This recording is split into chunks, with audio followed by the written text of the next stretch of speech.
À surveiller également le scrutin en Nouvelle-Calédonie. Comme dans la plupart des territoires d'outre-mer, le vote a lieu demain, décalage horaire oblige.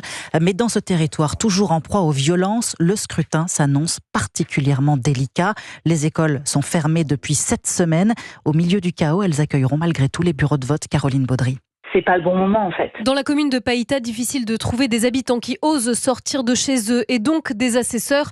Alors Manina, 44 ans, accepte de tenir un bureau de vote à une condition. J'ai demandé à être sur le lieu le plus proche. Je n'irai pas risquer non plus des trop grands trajets. J'ai peur de recevoir un jet de pierre. Je vais évidemment aller voter. Le choix sera positionné sur celui qui peut-être peut nous sortir de cette situation surréaliste. 19 lieux de vote sont réunis dans 3 bâtiments de la ville. Stratégie de crise généralisée, explique le haut-commissaire de la Nouvelle-Calédonie, interrogé par nos confrères de RRB. On regroupe les bureaux de vote pour mieux les protéger. Protéger les présidents, les assesseurs, les électeurs. Maintenant, il y a toujours ceux qui sont sur les barrages et qui n'entendent pas de cette oreille. S'ils ont la mauvaise idée de vouloir s'en prendre à des bureaux de vote, en face, il y aura ce qu'il faut. Près de 4000 policiers et militaires, le RAID et le GIGN sont déployés sur le territoire où aucun panneau électoral n'a été aperçu. Fait exceptionnel, l'impression et distribution des affiches et plis sont à la charge des candidats, explique l'un d'eux.